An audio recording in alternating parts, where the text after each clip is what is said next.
Pemirsa, ekonom menilai perubahan sistem penarikan pajak dari sebelumnya menganut sistem pajak worldwide ke teritorial berpotensi meningkatkan investasi yang nantinya dapat meningkatkan pertumbuhan ekonomi nasional. Tapi di sisi lain, penerapan sistem pajak baru ini dapat berpotensi melemahkan daya saing perusahaan dalam negeri. Melalui Undang-Undang Cipta Kerja, pemerintah mengubah sistem penarikan pajak dari yang sebelumnya menganut sistem worldwide menjadi teritorial. Ada kelebihan dan kekurangan dalam sistem penarikan pajak yang baru ini. Ekonom KOR Indonesia, Yusuf Rendy Manilet menilai sistem pajak teritorial akan mengurangi potensi pengenaan pajak berganda yang saat ini menjadi concern beberapa negara terkait efisiensi.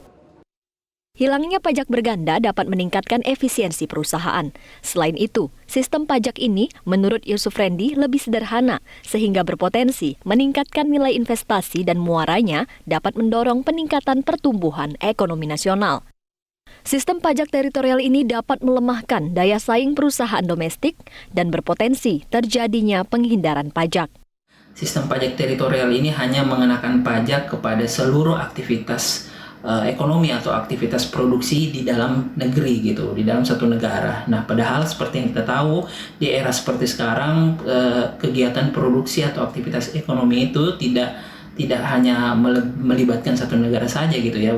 Di beberapa kasus justru melibatkan beberapa negara. Nah, ini yang kemudian bisa dimanfaatkan celahnya bagi para wajib pajak untuk melakukan penghindaran pajak. Sebelumnya, Menteri Keuangan Sri Mulyani Indrawati mengungkapkan sistem pajak teritorial lebih adil karena pemerintah hanya memungut pajak berdasarkan penghasilannya di dalam negeri. Meski demikian, pemerintah perlu mengantisipasi agar daya saing perusahaan domestik tidak tergerus dengan perusahaan asing dan tidak ada perusahaan yang melakukan penghindaran pajak akibat penerapan sistem pajak teritorial ini. Dari Jakarta, Jessica Wulandari, Metro TV. Jangan lupa subscribe YouTube channel Metro TV News dan jangan lupa nyalakan notifikasinya.